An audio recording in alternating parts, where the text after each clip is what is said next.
So today I'll introduce our speaker with all of you, Dr. Achyuthan Eswar. He's explored different streams of medicine before choosing to study BNYS at the premier SDM College of Naturopathy and Yogic Science.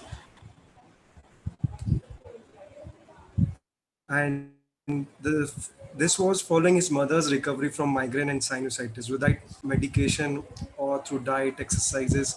Subsequently, his grandparents also successfully reversed diabetes, hypertension without medication. This transformation of his family lead to decide or dedicate to this system of BNYS and hashtag be your own doctor. Today's our topic is all about that also, and he's also staying back to 100-member team in setting up an exhibition on naturopathy and yoga for the international conference, and co-founded PHC Lifestyle Clinic and Nutrition Science.in and evidence-based nutrition website. You can all watch, and I have introduced everyone's with the same. And he's also co-founded of sampurnahara.com, India's first whole plant-based kitchen and food delivery service, with the aim of enabling the reach of whole food plant-based food on every plate. Thank you so much, sir. With this small introduction, I welcome you on this platform. Thank you, sir. Thank you. It's my honor to be here.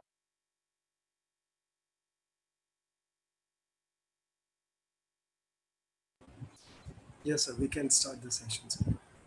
Great. Thank you so much for having me here, and a warm welcome to everyone. My name is Dr. Achyuthan Eswar, and as Dr. Bhavit introduced me, I'm the co-founder of nutritionscience.in, a plant-based nutrition learning platform, and sampurnahara.com, which is India's first whole food plant-based kitchen and meal delivery service.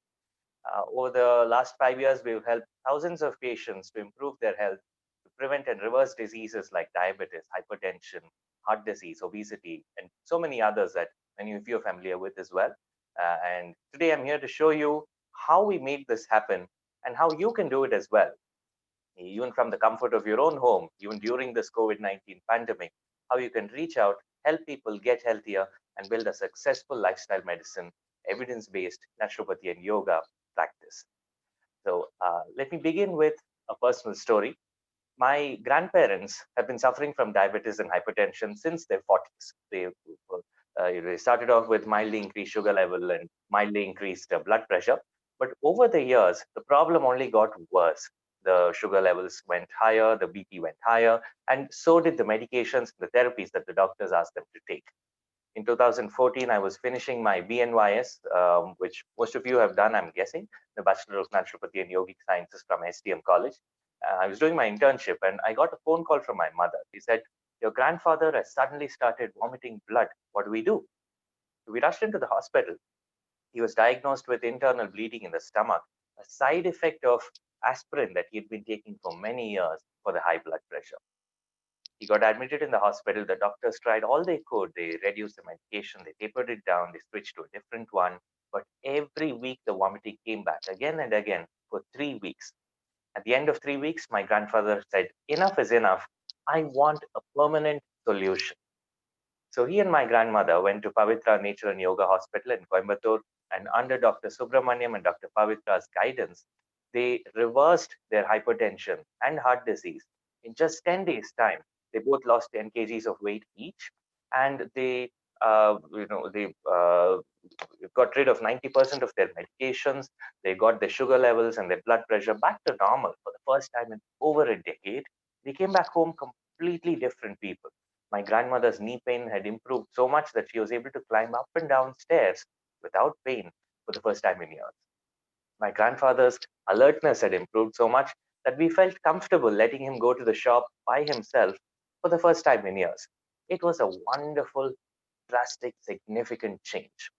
But for me at that point, it was not a miracle because, like you, I was studying to become a doctor. And I found that I was watching hundreds of people undergo the same transformation on a daily basis at the SDM hospital where I was working during my internship. So I wanted to find out why people kept coming back to the hospital again and again. Because you see, the problem that we faced there, both the doctors, the interns, and the patients, was that people kept coming back again and again for similar issues. There was one family who had been coming back there for the 17th year in a row. And I asked them, what are you still doing here? If the program is helping you at the hospital, then you should be healthy by now. You shouldn't need to come back here. If the program is not helping you, what are you still doing back here, right? What they said was, no, we come here once a year, we spend 10 days, we both lose 10 kgs of weight each, it was husband and wife, and then we go back home. We put on 15 kgs of weight, come back the next year. Every year we gain 5 kgs of weight this way. The story was same for so many patients that I saw. The only patients who were able to come once and not come back for the same problem were the ones who spent time learning what to do when they went back home. So a group of friends and I discovered this common thread across so many different hospitals that we visited, SDM, SPIASA, there were NIN, there were so many other hospitals that we traveled to, visited, spoke to the doctors, spoke to the patients, understood how they work. And we found that this was the crucial key. If patients learn what to do when they went back home, then they are able to lead a longer, healthier life without the same problems coming back. But if they don't do that, next year they're going to be back for the same issue. So when I graduated, I came to Bangalore with my family, and I decided to open nutritionscience.in, which is an online learning platform. We have over 15,000 people enrolled there right now, who have all learned evidence-based nutrition from us, who learn about what is plant-based nutrition, who've learned about how to prevent and reverse disease, how to live a healthier life with, to their optimal health and longevity through evidence-based lifestyle medicine, and easily implement it in their homes, for their families, and for their loved ones. So I'd like to share with you what we found, how we changed as a family, and how I was able to help so many of my patients do the same for theirs as well. When my grandfather, grandmother came back home, they were the only ones eating a healthy diet, because I told my mother, my tata party are back, that's what we call them. And they have improved significantly at the hospital. But after they've come back home, if we allow them to go back to the same old diet that they used to eat before, the problem is not going to get solved. It's going to come back, and it's going to be worse than before. So we decided to cook separately for them. We'd make boiled vegetables, khichdi, a lot of bland foods, and foods that we thought were healthy. But then I came across the study that was published in 1961 that completely changed my perspective. You see, until that point, my grandparents were the only ones eating healthy. The rest of us ate normal food because we were healthy. Why should we change our diets, right? But this study made me look at things in a completely new perspective. Let me share what I found. In 1961, there's a group of researchers who wanted to find out how many Indians already have heart disease without knowing about it. You see, today, heart disease is the number one killer disease in India. More people die from heart disease than any other disease in our country. It kills more than 15 lakh Indians on a yearly basis every year, and it's only growing bigger and bigger every year. So in 1961, this was not a major problem. People thought that heart disease was very rare in our country. This is something that we think even today, right? But they wanted to find out the truth for themselves. So what they did was they took 500 people who had died from unrelated causes, like road traffic accidents, healthy people who had unfortunately passed away. And they took their bodies, they cut open their chests, took a piece of their artery, put it under a microscope, to see how many of these people actually had heart disease. Because heart attack is not like a cold. You can't, you can go to the rain, you can catch a cold, but you can't just catch a heart attack. You need to have had heart disease for many years first, and then you get a shocking news, and it's very easy to end up with a heart attack. Otherwise, it's not very common. So what they found was from the age of 20 onwards, they thought that they'll get a small percentage, like 10, 20, maybe 30% of Indians. But what they found was 100% of Indians above age 20 already have the starting stages of heart disease. They found heart disease in 95% of children from age 10 to 20. They found heart disease in a 2.5-year-old baby, right? They were so shocked that it triggered a series of research studies around the world. And we now know that the predisposition to heart disease starts even before we're born, when we're just a fetus in a mother's womb. By the time we're 10 years old, pretty much every single one of us already has the condition. From fatty streaks, it grows into plaques, and by our 30s and 40s, it starts killing us off in the form of heart attacks, strokes, aortic aneurysms, gangrene. They're all the same disease in different parts of the body. When I found this, we realized that it's not a question of waiting until you grow old and then spending some time at a retreat, coming back home, following it. No, it's about reversing the heart disease we probably already have. Is that even possible? Yes. We've all heard of Dr. Dean Ornish's lifestyle heart trial, where he proved for the first time using angiography where that heart disease is a treatable, reversible condition. He divided people into two groups. One group was told to do what the doctor asked them to do, which they would have done otherwise. Second group was put on a whole food, plant-based diet, told to walk every day and keep their mind peaceful with a sense of community. Three things: food, body, and mind. What they found was in a year's time, the people who followed the diet strictly recovered. Their heart disease actually reversed. But in the people who did not follow their diet, it only got worse. In 5 years' time, many people in the control group had worsening situations.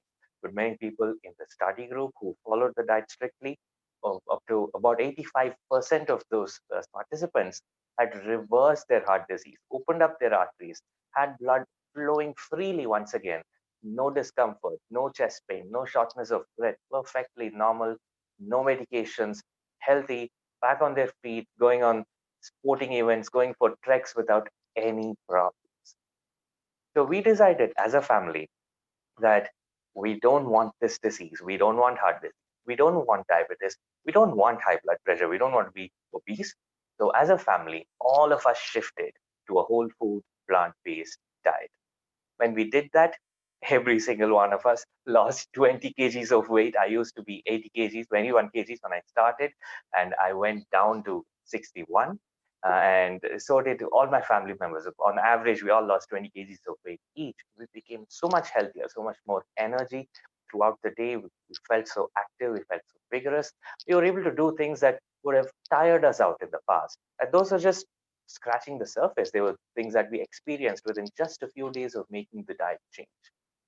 I and once I graduated, when I started teaching my patients about this, I noticed amazing improvements in their lives as well. Not just for a short period, but for a long, extended period of time. A permanent lifestyle change resulting in permanent health gains. When I first started off, my consultations were for 2 to 3 hours each, right? Normal regular doctor's consultation is for about 15 minutes, 20 minutes maximum, right? If you're doing a really thorough consultation, a half an hour. But I would get each patient, sit them down, talk to them for 3 hours at a stretch, explain everything they need to know about diet, about exercise, about meditation. When they finally understood everything, I'd put down a plan for them and then say, okay, now you've got this, you can go ahead and change your lives around. But then I realized it's not a viable solution because I can see 2 or 3 people in a day maximum, and I'm tired out talking the whole day. So we started conducting workshops. We started conducting disease reversal programs where people would join, stay with us, learn how to get healthier, and go back home, practice this at home, and implement a permanent lifestyle change in their homes. We eventually started nutritionscience.in, where we took all the information, the knowledge that we've gathered, all the research studies that we know of, that we've looked up online and referred, put it up into an online course called the 21-Day Plant-Based Kickstart, which is a 3-week course where we give people sample meal plans, over 200 different recipes, and a nutrition science video every day to completely upgrade to a whole food plant-based diet. We also started a guided program called the Plant-Based Diet Masterclass, where you can learn everything you need to know about the science of healthy eating, all the research that's gone into it, how do you implement this practically at home? How do you overcome difficulties? Like, what do you do when you travel? What do you do when you don't have certain foods at home? What do you do for cravings? What do you do when you slip back to your old diet? We handhold our participants through every step of this process, and we found wonderful, amazing results. We found I had a diabetic patient who was taking about 100 units of insulin when she first came to me. Within 1 month, she brought it down to zero and had normal sugar levels. We have hypertension patients who systolic BP in the 200, above 200, brought it down to normal, 120, 130. Some of them even brought it down to ideal BP, that's 110 by 70. Just a matter of months. That's the amazing healing power of the body. People lose weight without going on a diet, without restricting their portions, without counting their calories, just by eating a huge wide variety of delicious, healthy food every single day. My patients eat all the pakodas and the bhajis and bondas and burgers, pizzas and ice creams and everything that you can imagine, but cooked using the right ingredients to give their bodies health and taste at the same time. So let me give you an introduction to what we teach our patients so that you can learn about it for yourself, importantly, and use it for your patients as well. A whole food, plant based diet. I've been speaking about this during this session. What is this all about? For many of you, this may be the first time you're hearing about a plant based diet, but it's not something new. If you translate it to an Indian language, you'll know exactly what it means. Whole food means Sampurna Ahara, and plant based diet is Sasyahara. These are terms that we know. We've grown up listening to these things, probably in college as well. We've heard these terms so many times. So a whole food plant-based diet is the traditional Indian diet. You go back 2 to 3 generations, 90 to 95% of the food we used to eat at that time came from unprocessed whole plant foods. In fact, if you look at studies published back then in the 1800s, 1860, 70, in the early 1900s, you find references to there were surveys conducted in India to find out what people ate. The results of those surveys indicates that we had little to no animal foods, little to no processed foods. We thrived on a diet of whole plant foods. So if you want to adopt this diet, if you want to reverse heart disease in your own body and live to your optimal health and longevity, all we need to do is to stop eating the foods that cause this disease, that's animal foods and processed foods, and start eating a whole food plant-based diet, right? Which means from today onwards, all we need to do is stop eating meat, fish, eggs, dairy products like milk, curds, cheese, yogurt, paneer, butter, buttermilk, ghee, and cream, and processed foods, not just packaged foods, but also kitchen ingredients like oil, sugar, jaggery, even honey, white rice, maida, rava, semia, and alcohol. The next question you're all probably thinking about is what to eat, because these are the foods that so many of us eat on a daily basis. So if we don't eat any of these, what do we eat? Should we eat just salads, just juices, just smoothies? No. You can eat anything and everything you want. You like a vada pav, you can eat it. You like masala dosa, you can eat it. You like paisam, you can eat it. Pastas, pizzas, the list is endless. You can eat any dish from any cuisine, from any part of the world. All you need to do is use the right ingredients in the cooking method. That's it. Right? You can use fruits, vegetables, dry fruits, nuts and seeds, pulses and legumes, whole grains, dals, herbs and spices, and even mushroom. Of course, mushrooms are not technically plants; they're fungi. But if we had called you for a session on whole food, plant, and fungus-based diet, I doubt many of you would have turned up. But you can remember that it's mushrooms are great for health as well. So this is a basic, quick introduction to a whole food plant-based diet, what it is about, what's in, what's out, what we do, and how we've done it. So, Dr. Bhavit, if you'd like to ask me some questions about what you'd all like to learn from me, if you have any doubts, if there's something that you'd like to know more about, I'll be happy to talk about that during the session. Yes, sir. Like we can have the question answer. Like if they want to ask any question to you, they can unmute Sure, one by one, or they can tell in text or chat box, so we can take it forward, sir. Whatever it sure, is. sure.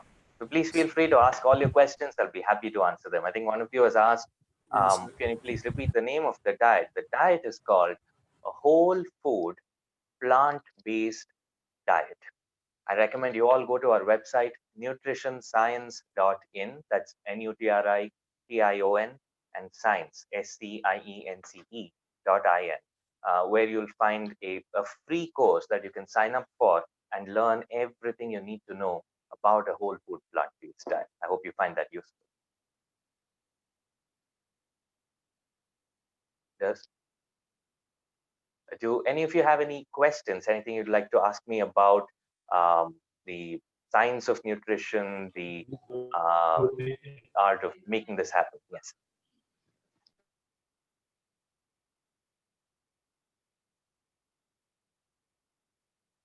Dr. Bhavit, do we have any questions? Yes, in chat box, one question is there from Okay, Shravani.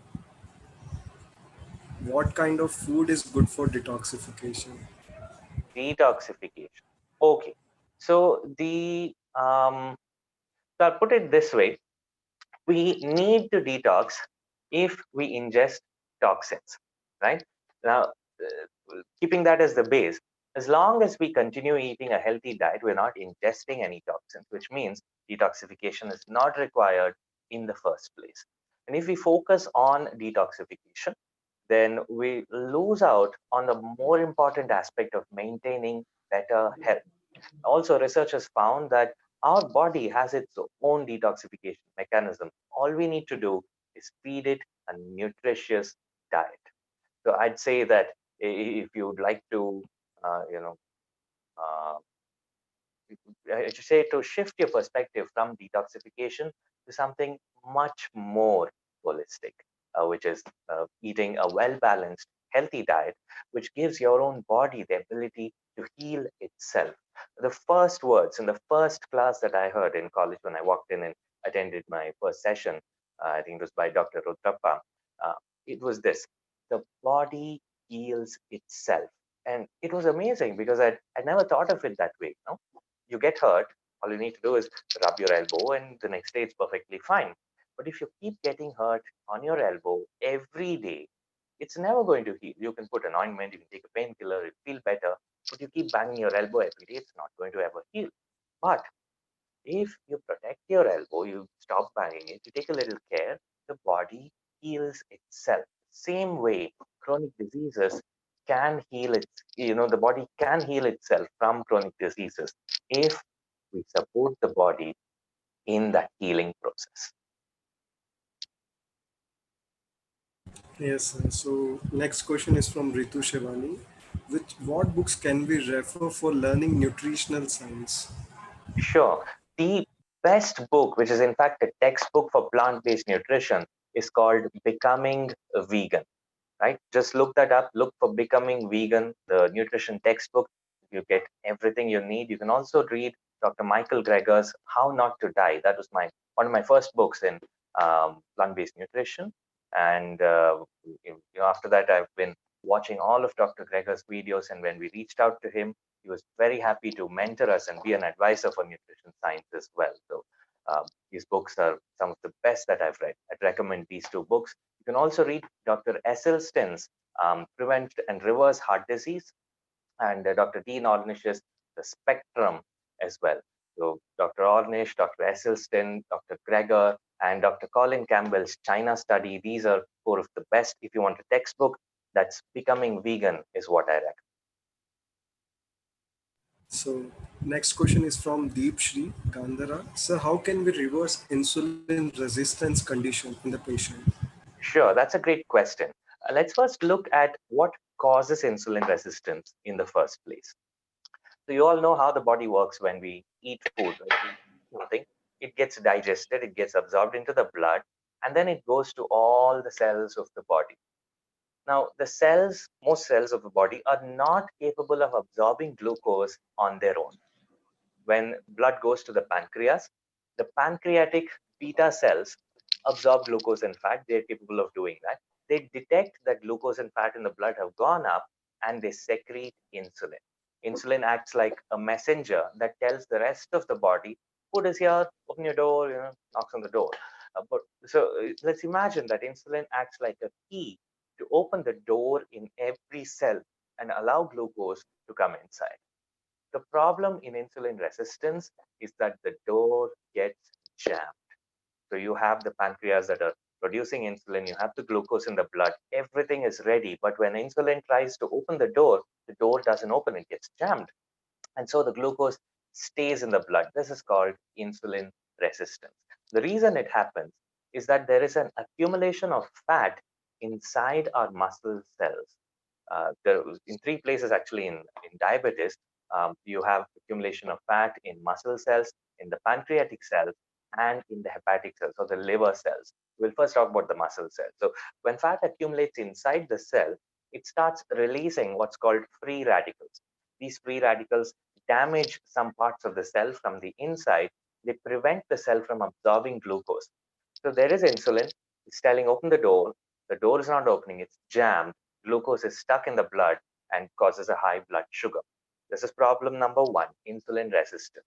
The same fat in the liver and pancreatic cells start killing the liver and pancreatic cells from the inside out, right? And when it kills the beta cells themselves, that's called beta cell death. And then the beta cells are not able to produce insulin anymore effectively. So we have less insulin to begin with, and we have less response to insulin. So overall, the glucose just stays in the blood. It's not able to get into our cells. That's called insulin resistance, or a lowered insulin sensitivity. The answer to this is we need to clear out the fat from inside our muscles, pancreas, and liver. The only way we can do this is to consume a diet that is low in this particular type of fat and can help the body to use up this fat and to get it out of the system. And the diet that you can, the diet that helps you do that is a whole food, plant-based diet. Animal foods and processed foods cause increased insulin resistance, while increased vegetable and fruit intake and other whole plant foods reduced insulin resistance. I hope that answered your question. Yes, sir. And next question is from Nehal Satra. Sir, can you help by giving an example of some dishes preparation? Sure. Uh, for example, you want to make a pakoda, right? You usually fry a pakoda, but instead of frying it, if you bake it in an oven, then it becomes a whole plant food. It's healthy, and you can eat as many pakodas as you want. The more pakodas you eat, the healthier you get, right? Which is great, right? You can make burfis that actually help treat diabetes by using nuts and dry fruits and flax seeds, which are all whole plant foods. And you give it to a diabetic patient. Not only does their sugar level stay normal, but their diabetes actually starts getting reversed, which is the best part. You can make um, any dish. Just take a list of animal foods and processed foods that I mentioned earlier. You'll also find a list on our website, nutritionscience.in. On the 21-day kickstart, we have a kitchen replacement chart which you can download. It's a PDF file that gives you a complete list of what ingredients to reduce or eliminate from your diet and what to replace it with. So simply make those replacements. And we also have over 200 different recipes ranging from noodles to biryani to ice cream to anything pretty much every kind of dish you can imagine on our website, which you can follow step by step and practice cooking whole food plant based at home. Yes, sir. Next question is again from Ritu Shevani. Hello, sir. How Hello, is sir. modern dietetics? Sorry, sir. Yes, sir.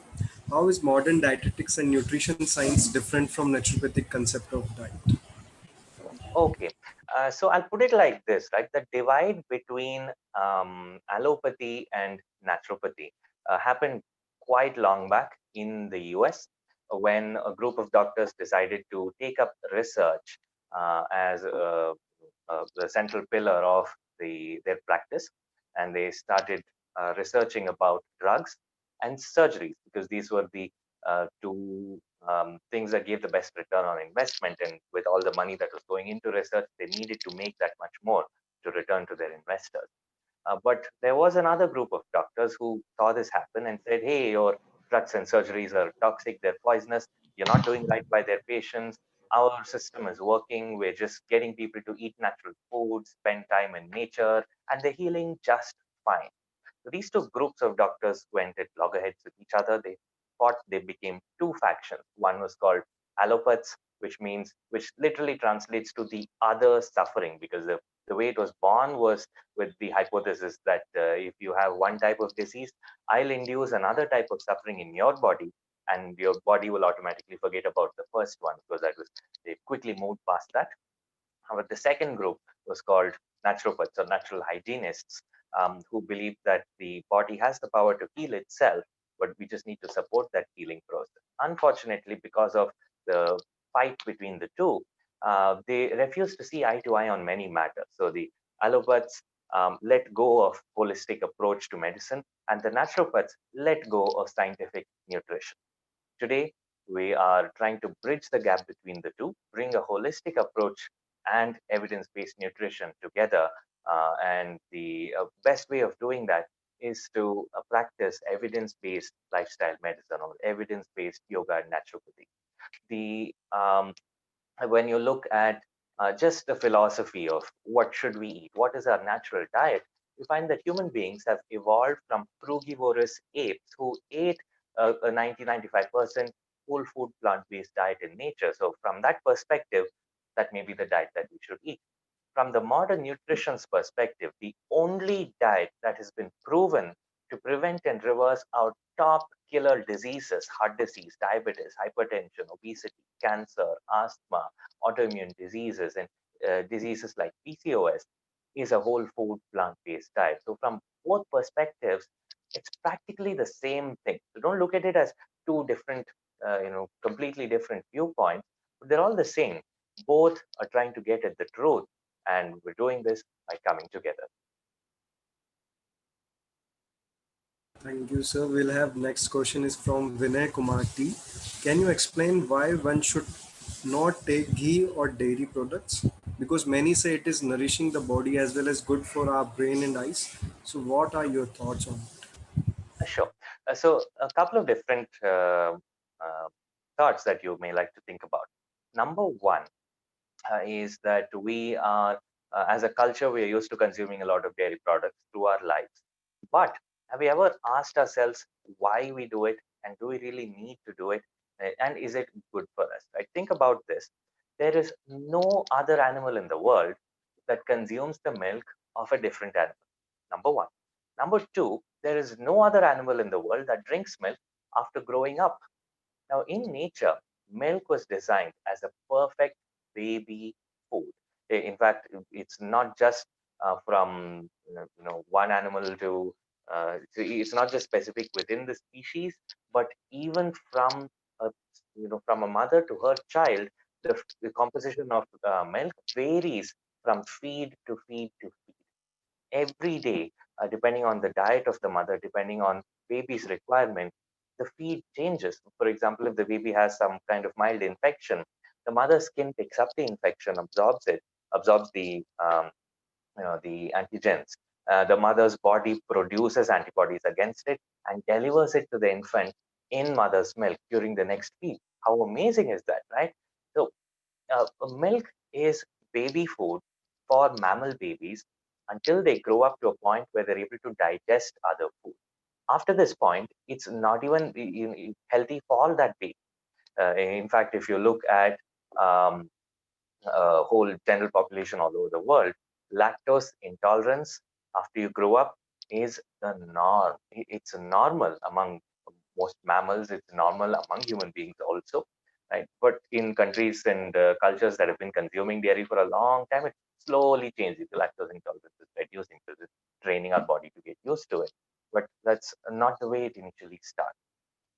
Now, if you look at our culture, you find that in the Vedas, in the oldest Veda, there is no, in the Rig Veda, there is no mention of the cow as a holy animal, right?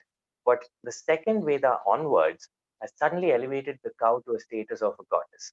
Right? In India, the best way to protect something is to make it holy, is to to make sure that people understand the value of it and respect it. Now, why would they want people to respect the cow, particularly of all animals? Now, my understanding is that this has to do with food scarcity. In those days, you did not have a guarantee that you're going to have food to eat the next day. In fact, even today, you go back to your mother's house or your grandmother's house, waste food on your plate, immediately you're going to hear, eat your food, don't waste it. right? We know we have enough food. Why should I not waste food? Because we have come from a culture that has experienced extreme food scarcity. And we've come from a time where we actually don't have enough food to eat the next day. So it means we have to be very careful and eat up what we have without wasting it. So in that time, when there's no food at home, the first person who's going to get harmed is a nursing infant, because mother's milk is the only food that the baby can drink. If the baby does not have food to eat for a day or two, it's it's very threatening to the baby's health and even the baby's life. So because of this, I believe that they brought the cow into the Indian household, made it a part of the house, but they put rules. You should treat the cow as a family member, keep her inside the house, treat her children well. You'll need to feed the cow every day, make sure that you don't abuse the cow, you worship the cow once a year, you can't kill the cow until it dies of natural causes, etc. Right? Uh, to make sure that the cow is not abused, because this was a time when ahimsa was becoming an important aspect of Indian culture. Before this, you don't have food to eat, you went out, you hunted, you killed an animal, and you ate it. Right? So if you want to get people to stop killing, but then there is no food available, you need a compromise. You need something that they can eat that will sustain us until we get more food to eat. And I believe that compromise in India was dairy. The cow was brought into Indian household as a compromise. Unfortunately, today it's become completely the opposite. We all drink milk, although there's so much of other food to eat. Dairy consumption has been associated with increased risk of osteoporosis and fractures, increased risk of asthma, of Parkinson's disease, even something as small as mouth ulcers, infant colic, type 1 diabetes mellitus. All of these diseases have been associated with increased dairy consumption. And this is the reason why we don't recommend consuming dairy. There are also other reasons like uh, ethical and animal cruelty reasons, but from the health perspective, for these reasons, we don't recommend consuming any dairy products. I hope that answered your question. Yes, sir. And next question is from Mary Barakoti. The type of nutrition for lowering the body fat. What Sure, you will comment on that? sure. Um, Obesity is an epidemic across the world, right? The obesity rates in India have been skyrocketing over the last few years. The food industry wants us to believe that it's our mistakes for eating more food, not being able to control our tongues. Well, actually, the opposite is true. When you, let me give you an example, right? If you take a cup of sweet, let's say a gulab jamun, a couple of pieces of gulab jamun with some sugar syrup, the number of calories in that gulab jamun is about 200 to 350 calories, depending on the size. The number of calories in a jalebi is about the same. But if you eat like one cup of gulab jamun, you're not going to get satisfied. You're not going to, your stomach is not going to get full. You're going to become more hungry. You're going to want more food. But if you want to eat the same calories from a fruit, for example, from a watermelon, you need to eat anywhere between 700 grams to 1.2 kg of watermelon in order to get the same number of calories, which is a huge quantity. And you're going to be, your stomach's going to be full. You may not even be able to finish that much, right? It's not about how much we eat so much as it is what we eat. When you switch to a whole food plant-based diet, you can eat your stomach full and still eat much less calories than you were eating before. In fact, you can eat more food than before, but still eat a less number of calories. So it's not just the calories, but the food that the calories come from that matter so much. When you switch to it, so do look up, it's called calorie density. That is how much of calories are there in a particular serving of food. You find that foods with lower calorie density, like whole plant foods, you can eat much more of it and get so much more health benefits from it while eating less calories at the same time, being able to reach your ideal weight and stay there. I hope that helps. Sure, sir. And next question is again from Shami. Can you give tips? What should be kept in mind while advising diet chart for patients? Sure. So there's one thing that I tell all my patients. I tell them, look, I'm not going to give you a diet chart today because diets don't work, right? You can give n number of diet charts to a patient. They are going to follow it also for a week, a month, a year, right? But then what happens after that? What happens after your program with them is over? When they need to be on their own, they're going to go right back to their old diet. All the old habits are going to come back, because all these months they've been controlling themselves. They've said, I like this cake, but my doctors told me not to eat it, so I'm not going to eat. 6 months later, when they see that same cake again, they're going to be overcome with the craving, and they're going to, it's going to be difficult to resist. That's the reason diets don't work. In fact, most people who go on a diet lose weight, but as soon as they finish the diet, they put on more weight than they had before, which is much worse in the long run. Instead, what I recommend is to go for a permanent lifestyle change.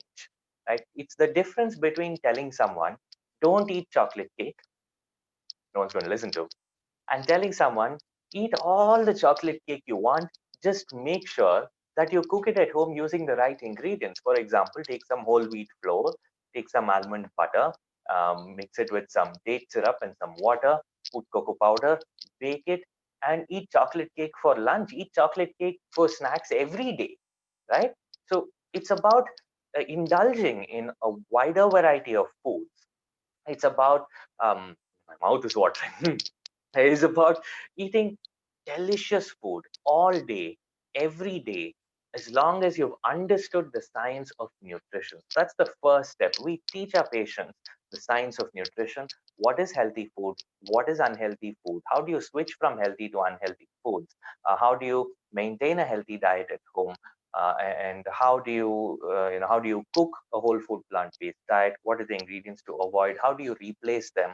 And once they learn all this, it becomes very, very easy for them to plan their own diet and make a complete switch to a healthy diet from the comfort of their home. I hope that helps answer your question. So, and next question is from Aishwarya. What is the role of raw food vegan diet? Sorry, come again. What is the role of? Raw food vegan diet. Okay. So a vegan diet, interestingly, the word vegan is similar to the word ahimsa. If you embrace veganism, it means that you want to consciously avoid harming other living beings, right? Which is wonderful. This is, in fact, the first step of Ashtanga Yoga. Ashtanga Yoga is 8 steps, right? The first one is yamas. The first yama is ahimsa. You start there. That's the basic starting point of being able to reach your ultimate self. So, what is ahimsa? Ahimsa is nonviolence towards yourself, towards other living beings, physically or mentally, now or in the future. This is a beautiful definition I learned from Vedatri Maharishi's books, who is my guru. So, if you want to implement ahimsa in your life, one very important aspect of it is to avoid harming other living beings, which is exactly what veganism is all about. Right? You avoid animal foods like meat, fish, eggs, and dairy products. You avoid animal clothing made from animals like leather, wool, silk, and fur. In fact, during our wedding, my wife Shyamla refused to wear a silk sari because of this reason. One silk sari takes 40,000 silkworms. You need to kill 40,000 silkworms in order to make one silk sari. And that's something that we could consciously not be okay with. We So clothing and anything else that uses animal products, you try to consciously avoid. Now, veganism doesn't have anything to do with health directly, but the healthiest diet also happens to be the most non-violent, the most compassionate diet. Interestingly, it's also the diet that is best for the environment. So it's a triple whammy. You get all three benefits by just following one diet. So that's the reason we recommend that. Answering the other part of your questions, raw foods.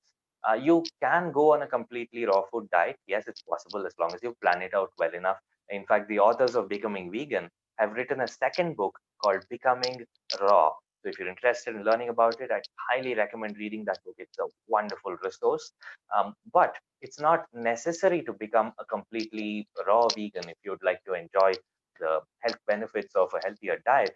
A whole food plant-based diet, including both raw and cooked foods, has been found to have pretty much the same benefit as a completely raw plant-based diet. I hope that helped answer your question. Yes, sir. And the next question is from Nehal. How to replace sugar and salt in our diet? Sure.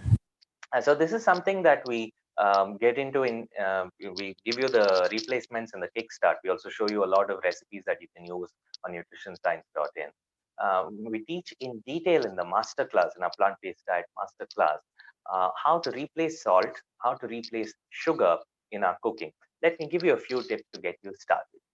Now, sugar is a processed food. It doesn't have fiber, and you have to extract it from jaggery or extract it from beetroot or certain other foods. When you remove the fiber, so let me define processed food before we move further so that we understand what it means, right? A processed food is any food from which something good is removed or something bad is added. Very simple. Right? So you take a whole plant food like a handful of groundnuts, that's a whole food. That's good for you. But if you squeeze out the oil, you throw away the fiber and you're consuming only the oil is a processed food. So that's bad for you. If you make a carrot sabji or a beetroot sabji or a palak sabji and you mix 1 spoon of oil on top, the sabji has now become a processed food because you mix something bad into it, right? So by this definition, pretty much everything we eat today is a processed food, but also it's very easy to change our diet because the traditional Indian diet uses very little processed food. If we make that one small change, it's very easy to make our diets healthier.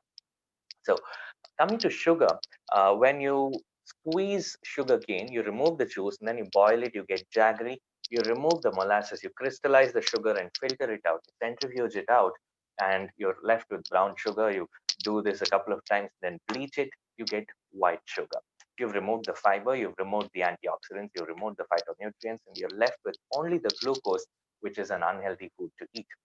So, if you want to replace sugar, what we'll need to look at is what does sugar taste like? Sugar tastes sweet.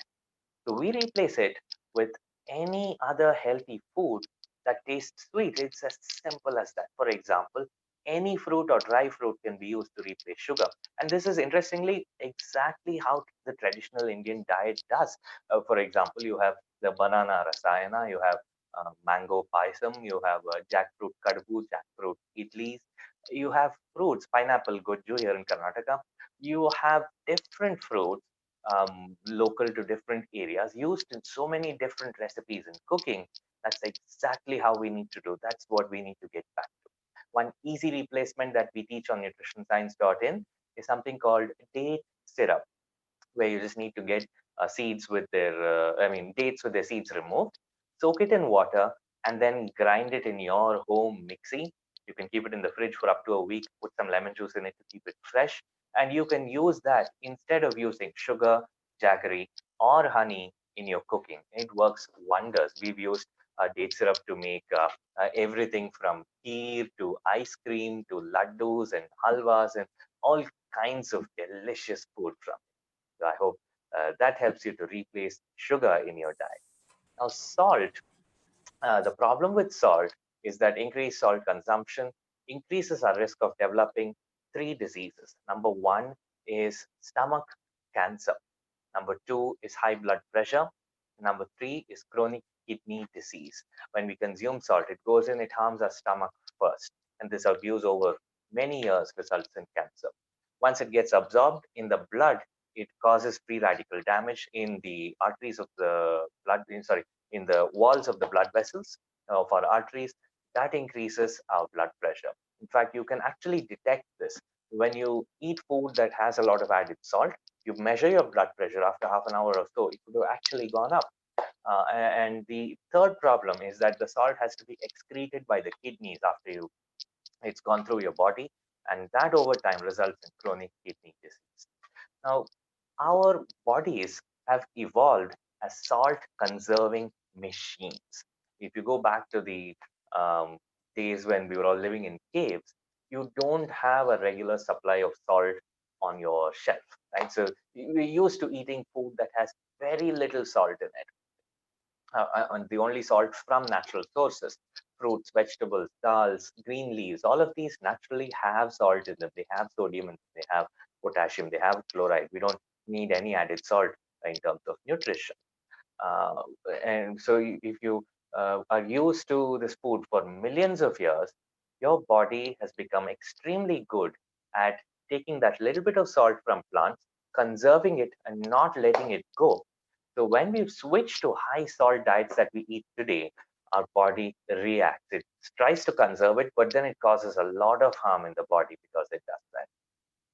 The ideal salt consumption recommended by the American Heart Association is about 1,500 micrograms of sodium every day. Sorry, 1,500 milligrams of sodium every day, which is about 3.75 grams of salt per person per day, which is about three-fourths of a teaspoon. That's all salt is recommended at the most per day, right? Not per meal, but per day. Most of us eat that much salt per meal. The average Indian salt consumption is 10 to 12 grams a day, which is huge, right? Which explains why hypertension is our second leading risk factor for death after dietary risks. So if you want to replace salt, we uh, we teach you a number of tricks on the plant-based diet masterclass. We guide you on how to do that. The first step is to actually experience what is a low salt diet. When you remove salt from your diet, or when you reduce it to a bare minimum, less than 3.75 grams a day, you find that for the first 5 days, food tastes like cardboard. It's going to taste quite bad. But after 5 days, all your senses wake up, your tongue wakes up, it becomes resensitized. You're able to taste the salt in natural foods, and you're able to enjoy it like never before. You can for example, eating dates, sometimes it's too sweet. You can't eat too many of them. If you go out and eat food, you find that it's too salty. You're not able to eat it, right? It's because your tongue has gotten sensitized to the low level of salt in your food every day. So try it out. Just give it 5 days time, and you'll notice a huge difference. We also recommend using miso paste because the soya phytonutrients neutralize the negative effects of salt in the body, which we've explained on our recipes on nutritionscience.in, but restricting the salt to 3.75 grams a day. I hope that helps answer your question. Yes. And next question is from Grishma. So does going different completely vegan can cause nutritional deficiency, and does one need to take any supplements while in a vegan diet? Sure, sure. So just a quick heads up before I answer that question. I have my next session starting in 5 minutes. So I'll answer that. And if there is any one or two last questions, I'll be happy to take them. So Yes, do shoot them another in. 20 questions are there, so I'll note it God, down. okay, yes, please. Yeah. So next So I'll be session, able to whenever answer a it is couple of them. possible, so we can answer these questions. We can Definitely, do that. So definitely. because another 22 questions are there online. Oh gosh, okay, okay. Lovely, lovely. So every day, in fact, on nutritionscience.in, on our Kickstart, I conduct a live class just like this. I go online and you can come and ask me your questions. I talk about a different topic every day. Yesterday, I spoke about how to treat gestational diabetes. The recording is still available if you're interested to watch it. Today at 8:50, I have a live session on nutritionscience.in as well, where I'll be talking about, is jowar healthy? We all think it's healthy, but jowar rotis are actually not very healthy, and I'll be explaining why this is so and how to make them healthier. So if any of you have your questions which I have not been able to answer today, please feel free to come and ask me anytime on the nutritionscience.in live classes. Be happy to help you out. And you can also perhaps write to Dr. Bhavit, and we may have another live class sometime soon. That'd be lovely. So Yes, yes. Last question we'll consider, sir. yes. One last question.